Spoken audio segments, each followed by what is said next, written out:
Right. Yeah, okay, good. Okay, thanks very much. Good evening, everyone. It's very good to see you, and we've got more people joining us all the time, which is good, but we need to get underway fairly quickly because we have a bit of a time deadline on us tonight. As you know, this meeting was scheduled for the 5th, but it couldn't occur then. And it's now happening tonight at an earlier hour than usual to allow members who are also members of the Planning Committee to escape the Scrutiny Committee shortly before 6 o'clock.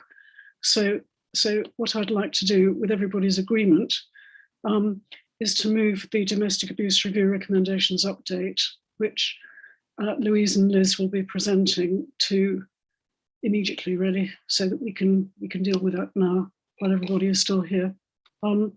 Is everybody happy with that? I know we're not all present. Can you put some thumbs up if you're happy?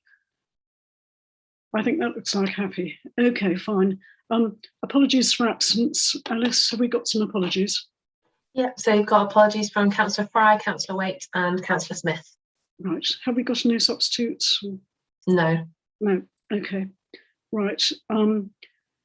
So let's get underway. Declarations of interest. Any declarations of interest at the moment? I see none. Chair's announcements. What I'd like to do is to move this update to now, and we're happy with that, so we'll go ahead with that straight away. Tom has an announcement he'd like to make. Tom. Thank you, Chair. I will keep it brief because I do know that we are under time pressure. It may be that you already know this. I know that the news has got out, but this will actually be my final scrutiny meeting because I've been offered a job elsewhere at the County Council to take on their scrutiny role there. So yes, so this is my final scrutiny meeting. Make it a good one. We'll do our best. We'll do our best to make it short anyhow. You've been magnificent, and I don't say that lightly. You've been really generous in the time that you've given me and other members as well. And you've fashioned credible reports out of what's often been quite blue sky thinking. And that has been impressive, actually. So I'm sad that you're leaving us and moving to the county, but we can all say that, that when you're running the county in a few years' time, that we knew that here first, okay? So the 12th of April, 2022, okay? Right, so on to the... Absolutely, sorry Liz, can I just say we absolutely yes, of course you can. endorse that. You've been fantastic, Tom, to work with as the Vice Chair. You've been really great, always on it and always very focused and very supportive, so we couldn't ask for more. So congratulations to you, bigger job, better job. And onwards and upwards for you, I guess. So we'll have to work hard to find a good replacement. All I can say. Yeah. Thank you very much. Yeah. So, Louise and Liz, I don't know which of you is going to present, but if you want to get underway, that's great. Thank you very much, Liz. I think I will kick off. So, Scrutiny, thank you very much for having Liz Jones and me along to give you this update on the vast number of recommendations that you made. I think it was the largest number any scrutiny report's ever made. You'll see that most of them were agreed, and a substantial number of them have already been completed, in fact. I think primarily the fact that we've signed up to getting Domestic Abuse Housing Alliance, DAHA accreditation, although that's going to take a year or two, I think a lot of the recommendations should drop out of signing up for that. Will be integral to doing that. Some of the recommendations really are not easy to do, like finding people with lived experience who are willing to take part in these kind of consultations. So obviously that could be a traumatic thing to do. Some of the training things has already been done. A couple of the actions, I mean, Liz might speak to these more, where we were asked to consult with other councils and things. I think we didn't agree with, mainly because Liz Jones is already familiar with their work, and we're doing a lot of very good stuff, probably better than them perhaps already. The very good news, of course, is that we've got funding for 2 domestic abuse housing link workers, which is going to transform, I hope, the way that anyone experiencing domestic abuse goes through the pathway of finding housing, alternative housing. So that's really good. So before I hand over to Liz, I just want to say that all the work up until now has been done by Liz Jones on her own. She doesn't have a team doing all of this. She's been doing it on her own, and which is, you know, as well as coping with all the other types of antisocial behaviour. So she has been amazing. Thank heavens we do have a little bit of a backup for her as well now.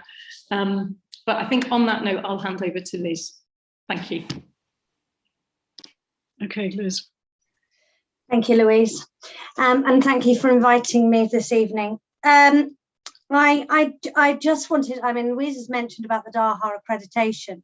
For those who are not familiar with it, whilst it will also help finalise and complete some of our actions, it's a whole housing approach and it's a whole council approach to domestic abuse. So the reason it takes such a long time is because it delves into almost every aspect of what we do when it comes to responding to victims of domestic abuse and perpetrators. So we often talk about domestic abuse in terms of victims, but we're moving quite rightly to actually tackling the root causes, which will be the perpetrators. So we're moving towards that. So one of the recommendations that came from the Scrutiny panel was about perpetrator programs. I just wanted to raise with you tonight that we do have one within our children's social care that works with perpetrators. They have victim workers who work with the victims, and obviously the social workers work with the children. That's a whole family approach that we're really pleased is being piloted in Oxfordshire, and they've just extended the contract for Elmore, who run that programme, for a further year, because the work they're doing is making a difference. Certainly in the short term. Obviously longer term is going to take a little while because they've only been doing it a year, just over a year now. But we're also, we're just starting the work towards service specification for our new tender of our domestic abuse services in Oxfordshire. And part of that will be looking at perpetrator work, so community group work. So you don't have to be a father to get some support around stopping your behaviour. And obviously probation already have their own building better relationships programme, but very few actually ever of perpetrators go through the criminal justice system. So we're trying to extend the support available for people who are being abusive to change their behaviour. So that's one good thing. And obviously, as I said, the DAHA accreditation, housing is the most difficult aspect for victims wanting to flee domestic abuse. And we're bound by legislation in many ways. The Domestic Abuse Act that came out last year, 2021, has been incredibly supportive around changing and turning that round.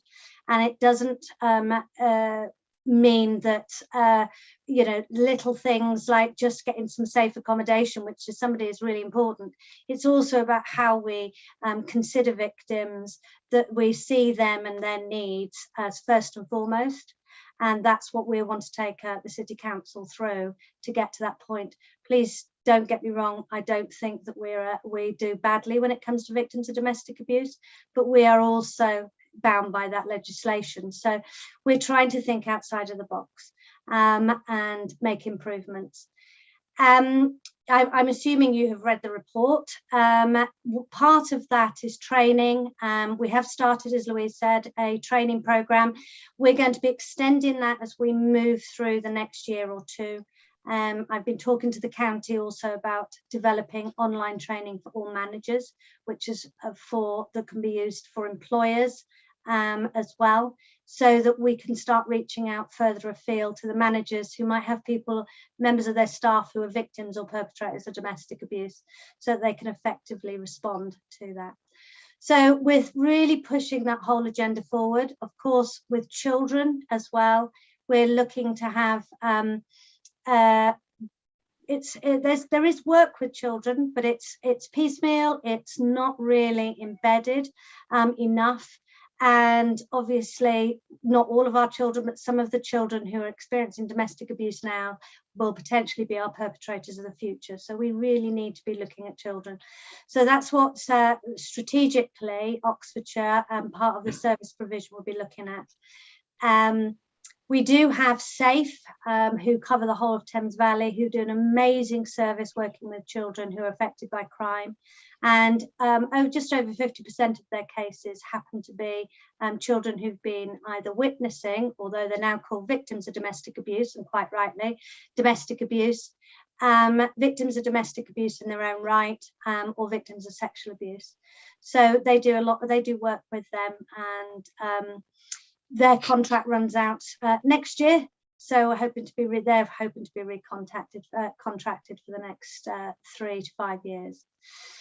So with children, there's work going on, perpetrators, domestic abuse. I think the Act has now changed everything for us, and we're responding. And funding, as Louisa said, has come out, which has enabled us to have the domestic abuse housing link workers, DALs, as they're going to be called, and moving them, helping them to sort of move us forward at a quicker pace than if it was just frontline workers trying to develop before they can run, before they can walk. So the DALs are going to be helping them with the culture change and taking our complex cases forward. And we do have a number of very complex cases that are not easy to resolve. So that's the main thrust of the recommendations that we're taking forward. Is there anybody who's got any questions for me or Louise? Yeah, could I just interject before we get into questions and such? Oh, I can just let the committee know that because Cabinet is tomorrow, we won't have an opportunity to send a written report to Cabinet. So if you have recommendations, it's a question of, I think, making them verbally and informally rather than getting a written report, because by the time it's written and gone to Cabinet, it'll be about 3 months with all the gaps we've got and such like. So I suggest not making a written one, but just telling Louise and Liz what your recommendations are, and I can follow that up with an email. That's really helpful, Tom. If you could just do some bullet points of what everybody says, I think that would be great. If you could circulate that to the entire Scrutiny Committee, just so we all know what everybody said after the event. Thanks. Questions first from Nigel and then from James. Yeah, could I ask you why in the end the Cabinet didn't accept recommendations 14 and 15 in the list? The first one is about pursuing a policy of seeking to remove a perpetrator from a home in situations where the perpetrator is judged to be of high risk to the victim. And secondly, the issue about the clause in the contract for council tenancies around antisocial behaviour and domestic abuse, and then a model paragraph for the private sector. I ask this because I've had a case recently where an individual, a woman, has been at risk of domestic abuse, and I've also had general antisocial behaviour cases in council property, and it has been very hard, frankly, to make much progress with it. And I do worry about the risk we are running in leaving them in that place, and also in not finding it easy to accelerate their progress to find an alternative form of accommodation where they're not with the perpetrator, particularly if the perpetrator is the signed tenant of the council house or flat. So I just wondered if you could just shed a bit more light on why we in the end couldn't take those recommendations and run with them.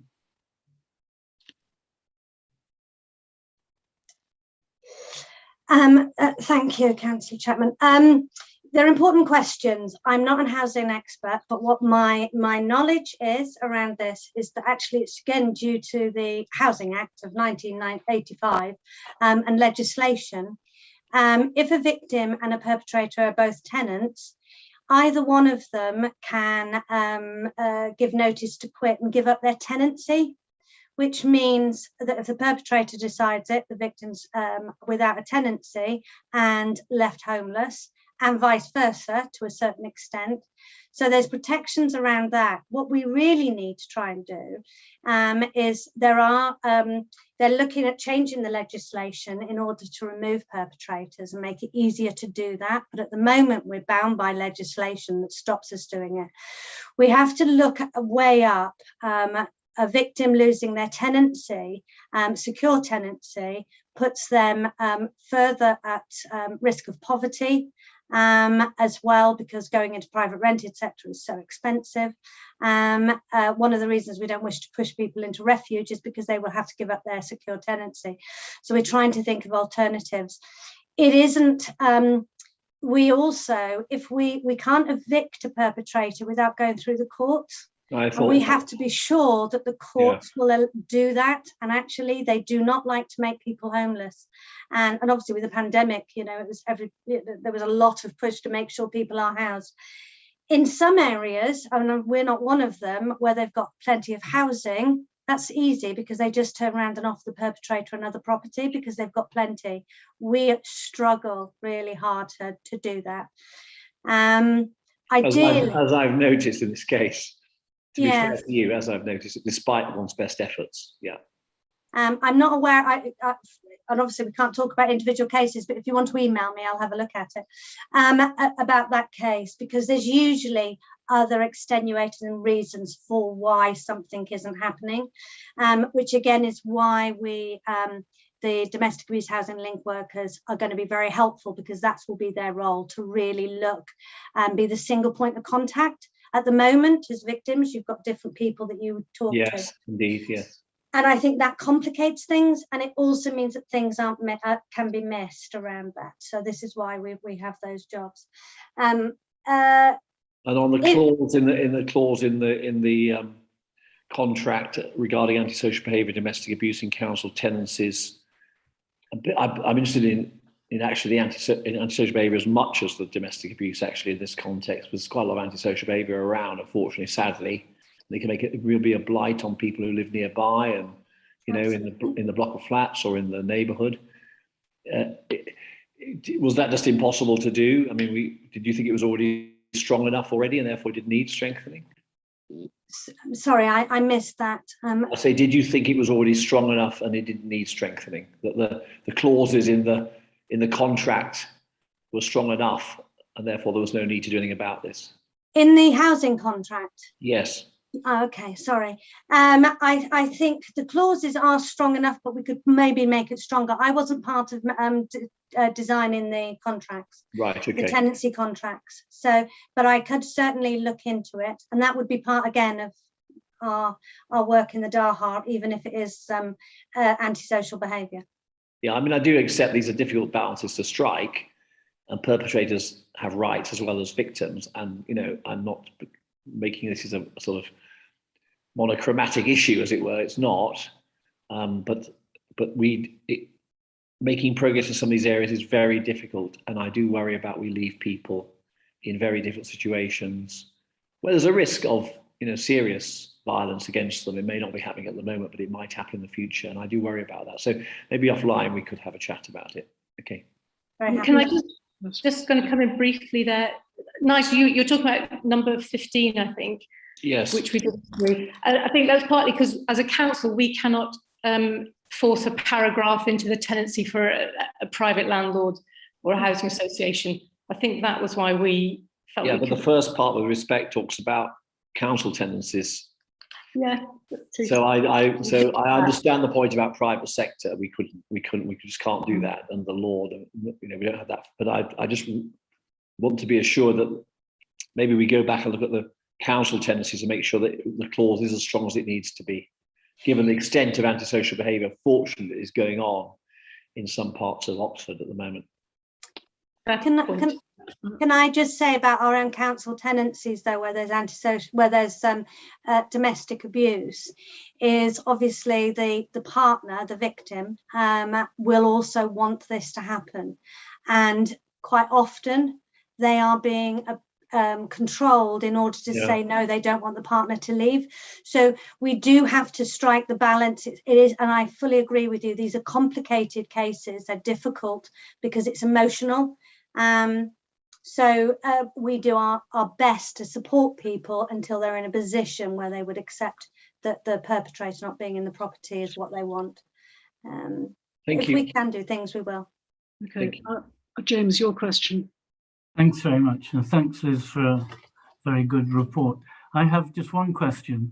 Near the beginning, you mentioned that it turns out nearly 40% of the officers who were invited, I don't quite know what the verb was, to come to have some training in this, did not attend. And I just wonder whether we couldn't make it stronger, the incentives or the push that line managers could maybe require their officers to do this. I don't disagree, and that could have been lots of reasons, because of obviously we've got COVID at the moment and people's attendance, etc. But the managers, sessions were set up and filled. The managers have been told who haven't been there, and there will be further training which they'll be mandated to go on by their managers. We can't make it mandatory training for the whole of the council. That's very complicated and almost impossible to do. But certainly within the housing, we will be, that has been mandated, and all the managers have agreed to it. So there will be further sessions to make sure that everybody does. But you're right, it was surprising how many people didn't attend, but we will be pushing further with it. Thank you. I think, Paula, you're next. Yeah, thank you. I was just going to ask on, similar to what Nigel asked about the table, pages 27 to 35. I was just wondering why those that weren't agreed by Cabinet, there's not like an explanation, because I think it'd be really useful to know if it's to do with legal reasons or if it's not in scope, because I was just wondering about point 19, that the council takes proactive steps to ensure appropriate cultural support is available to individuals moving out of Oxford. I assume is that out of scope, and that's why it wasn't? I have removed all the original rationale behind each of those, so that it makes it easier for people to read, and I'm willing to send it through to you so that you get it. But I will explain that this part of this was when somebody is moved out for fleeing domestic abuse, we often don't know where they're going. Because they're going into refuge, and the whole point of it is they're not. If they're going into refuge, they will be given cultural support within the refuge and to it. So it's difficult for us to put that cultural package because we have no idea where they're going. So that was the only reason for it. If somebody comes to our area, then of course that's what is our services will ensure that there is a package there.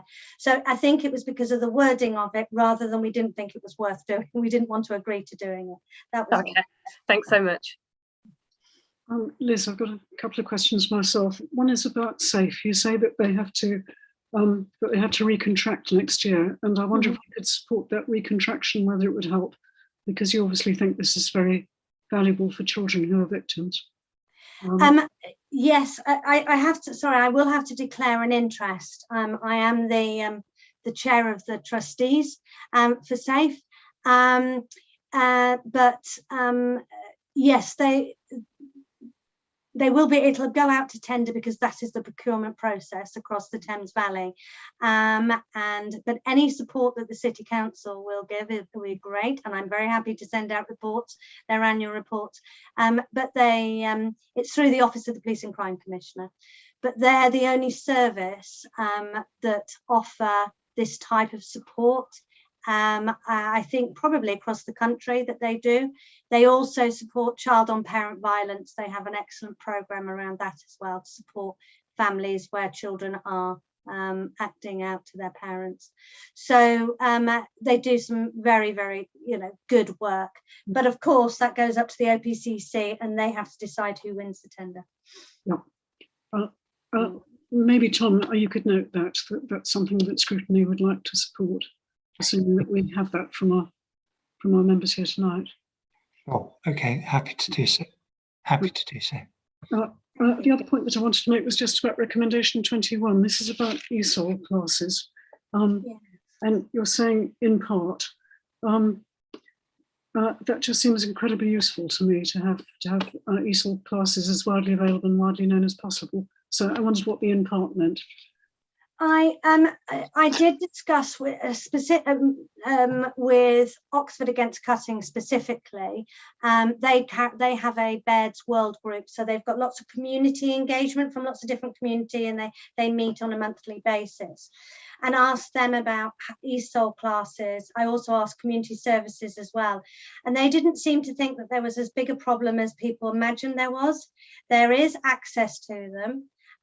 There is ESOL classes available, and felt that wasn't, so that's why in part, because obviously I think we do need to look more in depth at what, because there's some are saying there isn't any ESOL and there are others saying, well, there are, people can access it, it's available for people. And what the barriers might be for people who maybe aren't accessing it or don't feel able to access it. So that the reason it's in part is that would be something I need to push further, and I haven't so far. It'd be great if we could, I think, because that came up on the panel when we were looking at domestic violence, was that there was a problem, there was a particular problem for communities for whom English isn't their first language. And, if you could pursue it, that would be great. Thanks very much. Have we got any more comments, any more questions from anybody at this point? Tom's already told you that we've been asked to note this report, and that any comments that we make will come back to Louise and Liz for you to consider. But it's a great report, and you've done a huge amount of work over the last year. I mean, it's amazing, actually. From not quite a standing start, but still, you've only been doing it for 12 months, haven't you? And you've achieved so much. So congratulations from us, anyhow. Thank you. Okay. Right. Is there anything anybody would like to add on the domestic abuse review recommendations update? Or shall we move on? Or indeed move back to the beginning of the agenda? Everybody happy? You all look quite deliriously happy, so I think we'll move on at this point. Okay, fine. I know that we're going to lose Louise and Nigel at some point, but that's fine. Thank you very much. Liz, I don't know if you want to hang around, or you're free to go if you want to go. Okay, up to you. I will leave. Thank you. Thank you all. No, thank you very much. Right, so back to minutes. This is the minutes of the meetings of the 2nd of March and the 7th of March. And of course, we had a meeting that was in quorate on the 5th of April. It was Tom's clever wheeze to mean that although we couldn't meet on the 5th of April, that it didn't cause some sort of constitutional problem. So that was the in quorate meeting. But we have got the 2 sets of minutes. I'm not going to go through them, but if anybody has any comments, anything they'd like to raise on those 2 sets of minutes, can you raise your yellow hands now or wave? No, nothing on those. Okay, right, so those minutes are approved by the committee. Right, so now we're moving on to reports for approval. Okay, we have got 2 reports here. These are both reports which actually belong to the Housing and Homelessness Committee, and Linda Smith can't be here tonight, so she's not here to speak to them. So I'm going to hand over to Tom. There were a lot of recommendations. I'm sorry, Chair, I've lost you. Oh, sorry. Reports for approval.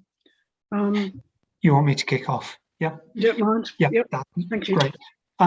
So yes, the 2 reports, as Chair mentioned. I'll take the DSS discrimination one first. Basically, following the motion that was passed by Council, things are on track. Everything has been done that Council agreed, bar the setting up of a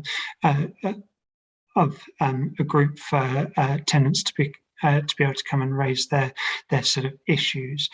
It was on that topic that the panel did raise some questions, particularly around whether, as the motion originally stated, it was going to have both council and private sector tenants in, and there was some feeling that actually maybe the needs and the solutions that are available might pull in rather different directions. But given that council has agreed that, Scrutiny didn't want to go back and just say, can't do it. But the suggestion made was that basically, actually, the body itself should be given the choice to split apart if that's deemed useful. Let me just remind myself of the second. Oh yes, and then the other recommendation was simply about extending awareness of the work that the council had done and the changes the council had made by letting third-party organisations know about it. So those are the two recommendations that are drafted to go to Cabinet, and will do so if you support it. Does anyone have any questions? Okay. No. See any questions, Tom? Yes, Imogen. Not so much a question as I guess a point to kind of clarify and back up what Tom was saying, because I couldn't make the previous the Housing and Homelessness panel in order to talk about this, and I know Ian was kind of saying, oh, Councillor Thomas might know this, because I've been helping out with the Private Tenants Forum in my champion capacity. Tom's right that a recommendation wouldn't really be appropriate because council's agreed this, and the best time to have raised this issue would have been in an amendment to that motion, which didn't happen. But also I really agree that there's this idea that the panel does wish to see tenants from both sectors given the voice, but also to make them aware that that could muddy the waters and dilute the message, I suppose. So I have had interest from council tenants. So there is definitely an appetite for having a platform to share those views. So I think that kind of does demonstrate that there is a necessity for kind of both sides to be heard. But definitely, I completely agree, and this is an issue I've talked about with the relevant cabinet member and officers, this difficulty of kind of very different issues for council tenants versus private tenants. And it's definitely something that while we're establishing the tenants forum and getting it going, we'll make sure that whoever's taking charge is aware of it and leads those sorts of discussions early on to mitigate that problem. So yeah, I hope that's helpful. Right. Lovely. Shall I continue, Chair? Yes, please do. Yeah. Second report is the sort of mini review. So Housing and Homelessness panel devoted sort of one item each meeting to the topic of tenant involvement and empowerment, and this is the sort of summary or the outcome of what came out of that. Basically, the big picture stuff that it really tried to grapple with were the post-Grenfell legislative changes. There's a social housing white paper that is imminently to become law, which recognised a lot that tenants were in many ways disempowered and needed greater power to control their environments to ensure that they were safe. And there's an awful lot of stuff in there that was relevant to what the council's sort of doing.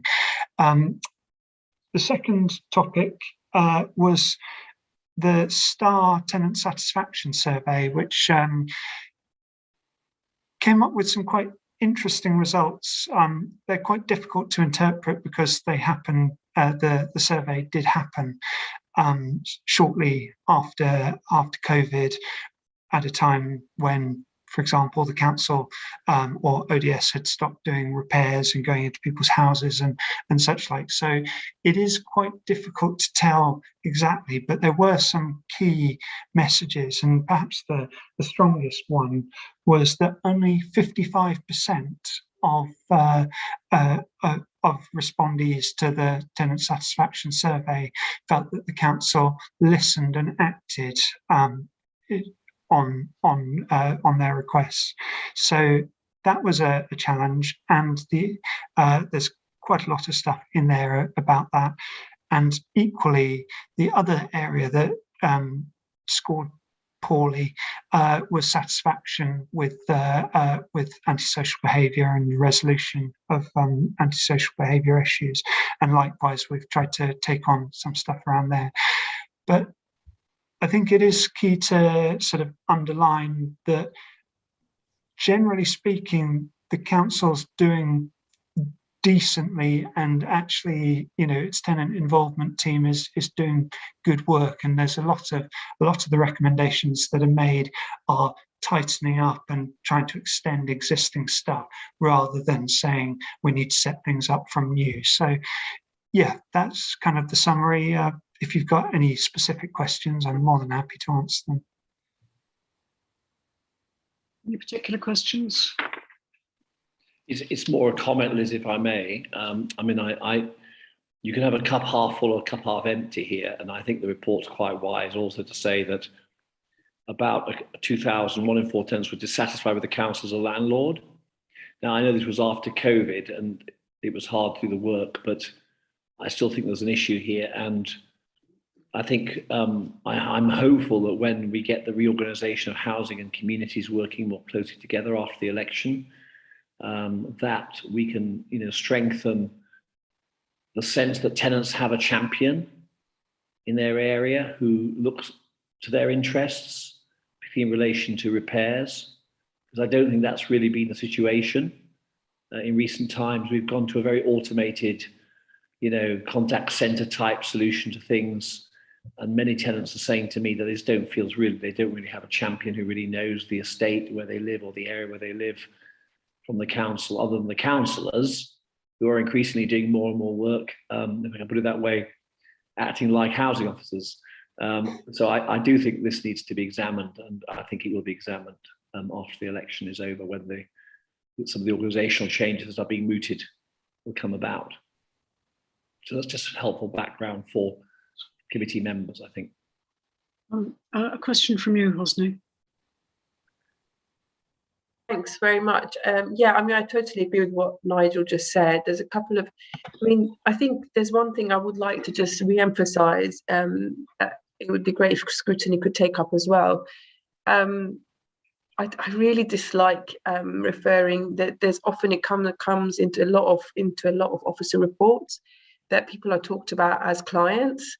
We are not a business. This is not, we're not a corporation where people are residents, and that's what we're representing. And I think it's really important that we get away from that way of thinking, and we're not a corporation. And it's really, really important. It comes across all the time that there is this attitude of like client and corporation rather than resident and council. And I really want that re-emphasized too. And I do bring it up a lot because I think it goes to the heart of a lot of some of the issues we see. The issues are that it's for residents in Northfield Brook now with the cost of living crisis. It's things like housing associations are really difficult to get hold of. So any dealings we have, like Green Square, are the worst.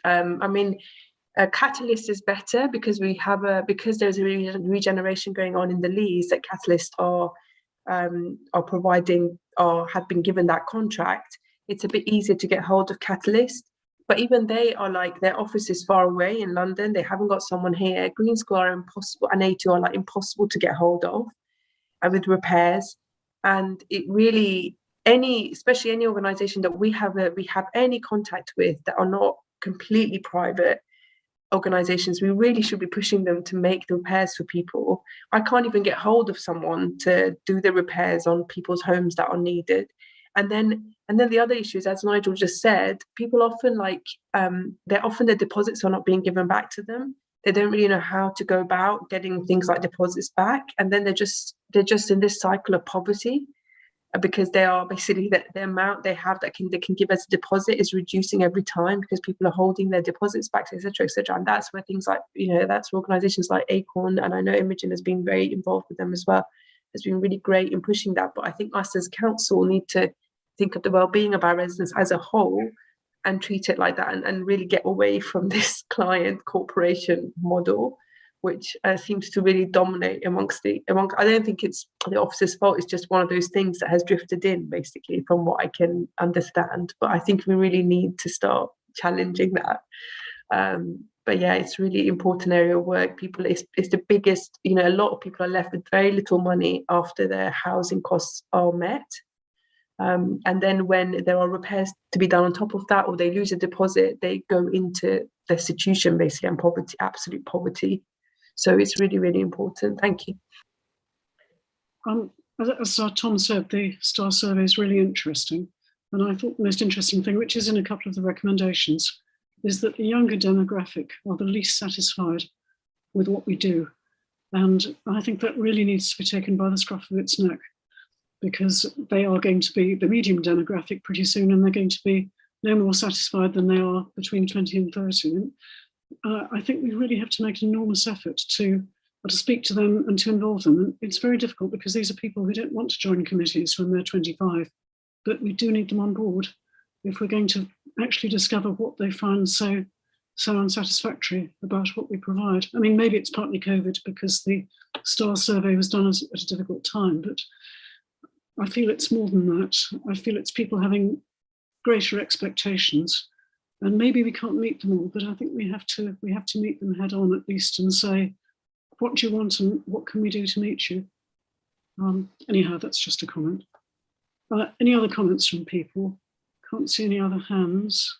Could I just ask, were either of those actually changes that you want to be made? Because obviously I need to make those absolutely pronto because Cabinet is tomorrow. So Nigel's, was yours more a statement than a request for changing?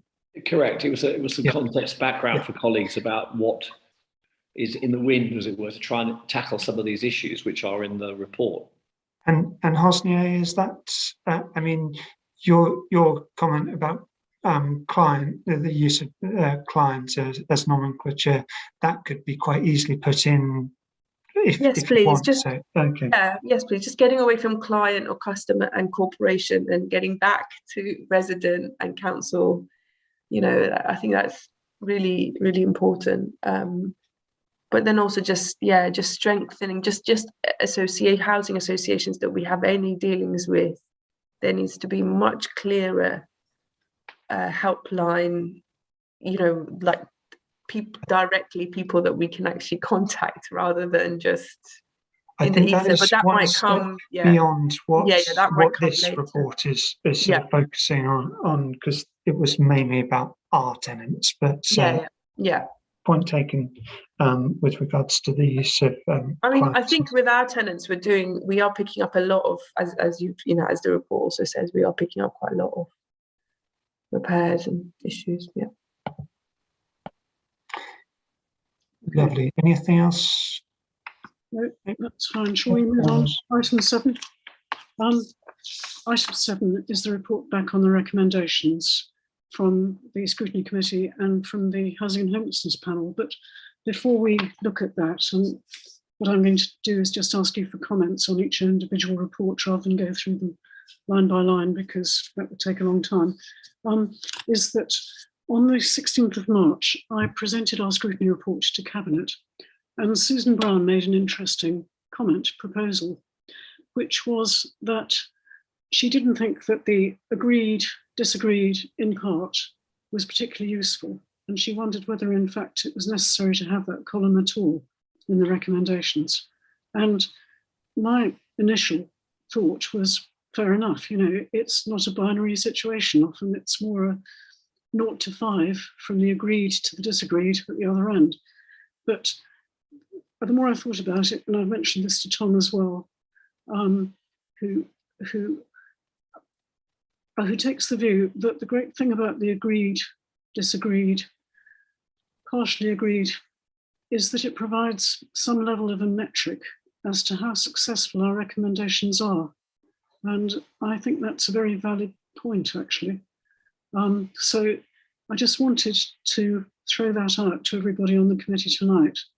We could come up in the committee with a general view as to whether we want it to continue on the same basis, whether possibly we want numbers, or whether we want to leave it to the first scrutiny committee after the new committee meets. That's on the 8th of June.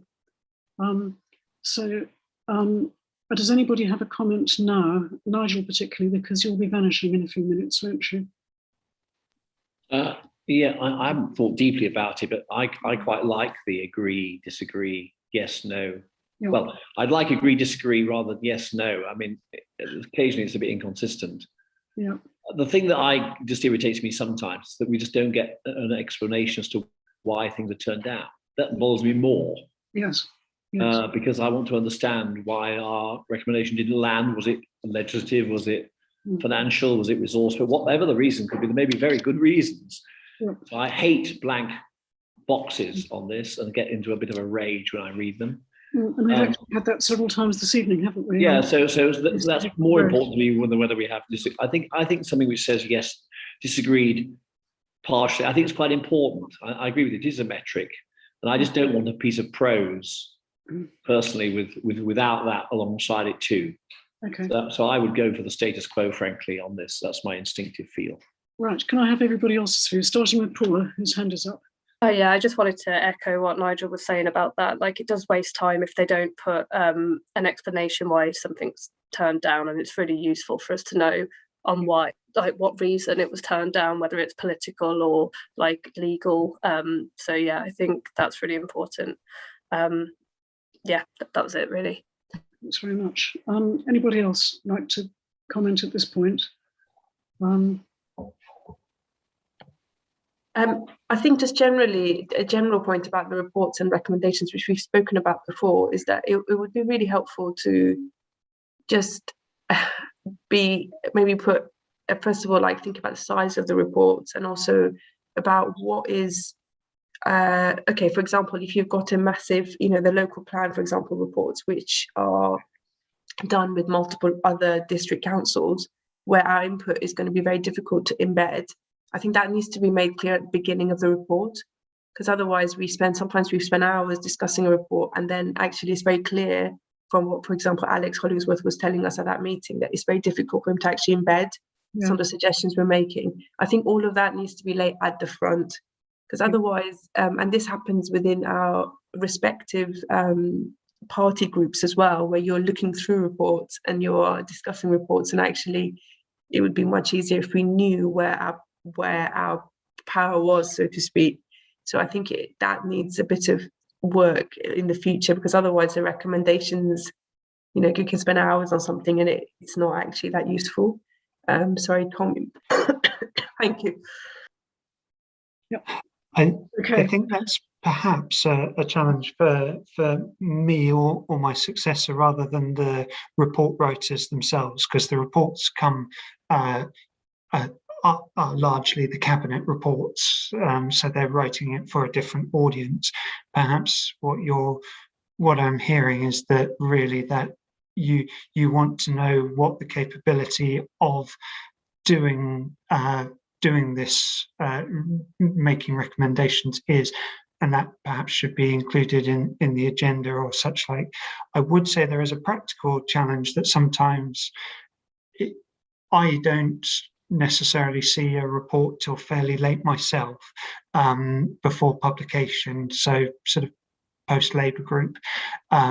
So that does mean that it could mean that there are times where either reports, we can't make huge numbers of recommendations on them, but they come and you're told that, and you've got to live with that, or we don't have as full meetings. It could just be a bit bumpier, just to make you aware. So yeah, if we're going to try and make sure that every report is one that we can have a proper say on, then you may not have as full an agenda always as we've tried to have in the past. That's very helpful. I've been looking at the chat, and there are 9 councillors here, 4 of them, Nigel, Paula, Chris and Tiago, all feel that we should stick with the agreed, not agreed, partially agreed, but also with more explanation than we get at the present. But that's, well, 5 if you include me. Hosni, I'm not sure what your view is. Would you like to continue with the present system, but with more explanation in that column? You don't have to say if you're, it is rather sprung on everybody, and I appreciate that. I think just an explanation of, as the others were saying, of why we just need to know that if you are making a recommendation, that it is actually acted upon, and if it is not, the reason given as to why not, just to make the accountability line much clearer, because otherwise, and I think in all aspects that needs to be embedded, but I don't know what the best, Tom might be better at telling us what the best process of doing that is, considering what we're doing at the moment and when he gets to see the reports. One reminder to the committee is that you can invite a senior officer or cabinet member. You do have the constitutional right to do that, to invite them along to speak to a particular issue. And if you're not content with the response that's been made, you can request that they come along and explain it. So that might be something to add to your arsenal if you're feeling that the responses are insufficient at the moment.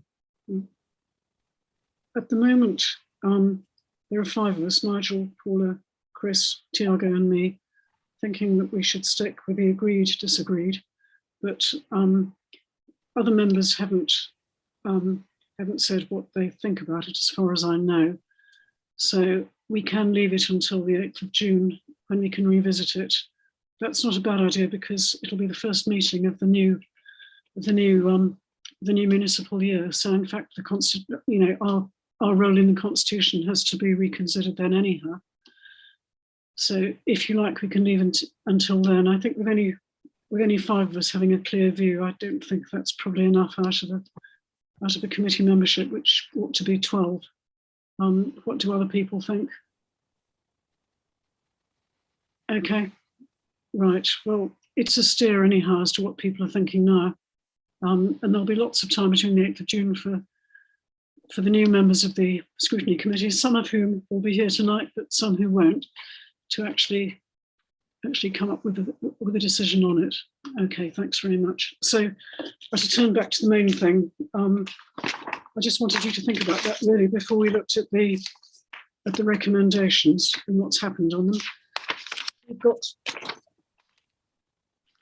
4 reports, which are the panel's reports: climate emergency, equality, diversity and inclusion. And then we have the 2 that happened on the 7th of, trying to think when the date was, 7th of March, annual update of the business plan and Oxfordshire Recovery and Renewal Framework. I'm going to mention them individually, and I'd like your comments on what's happened with the recommendations. But I don't want this to be a very long process, because, as you know, what we're asked to do is to note what the response is. There's very little that we can do about responses which we don't think are satisfactory. Okay, except maybe to flag up that we do think they're unsatisfactory. So shall we start with the Climate Emergency Review Group update? 61.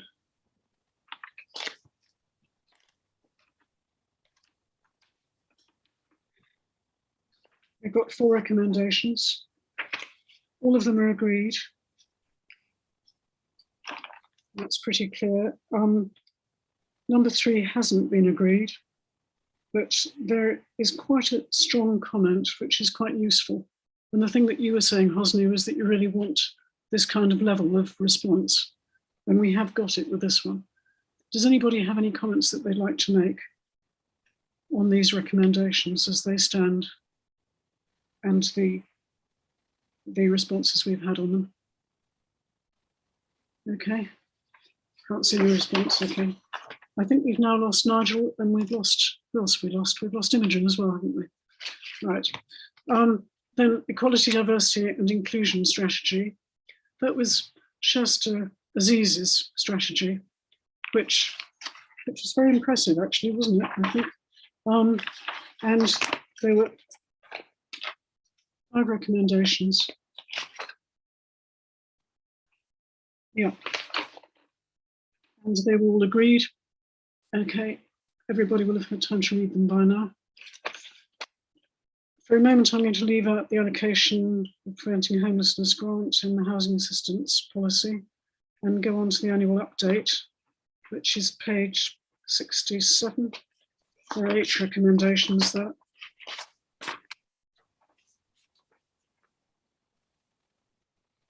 Number 5 was any agreed in part. Chair, can I suggest that perhaps if people want to raise any particular issues on any of the remaining ones, it might be a quicker way of going through it. No, I'm very happy with that. So that's the business plan update. And the next one is the Oxfordshire Recovery and Renewal Framework. Again, if you want to raise any points, wave or raise your yellow hands. Okay.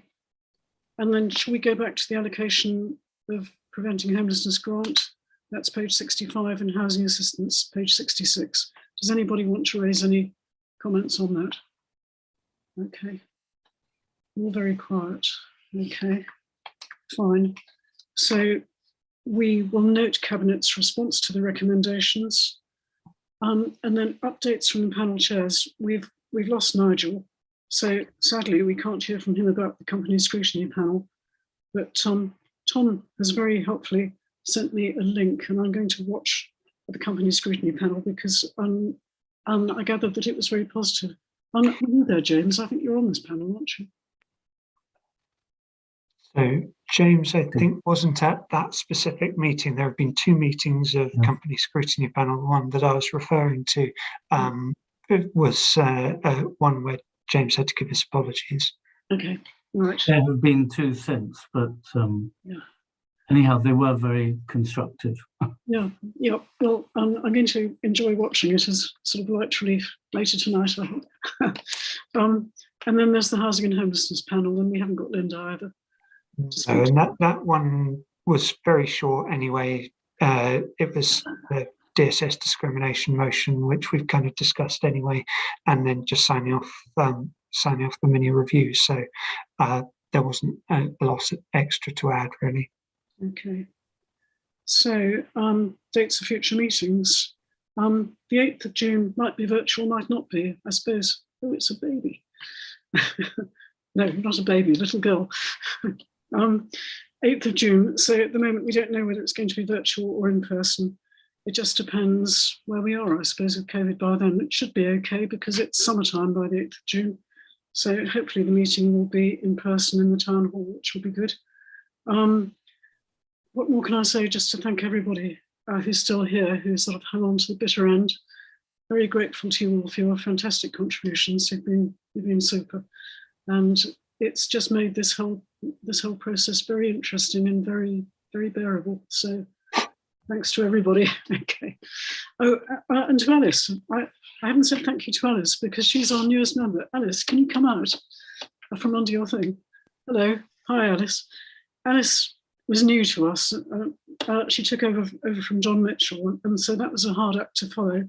And you've been very calm and hugely efficient, and you've taken to it like a duck to water, if that's the right expression. So we're very grateful for the work you've done. It's often unsung, but we're very aware of it. So the best of luck for next year, because you won't have Tom, so I hope you'll have somebody half as good. Okay, right. So thank you very much, everybody, and good night.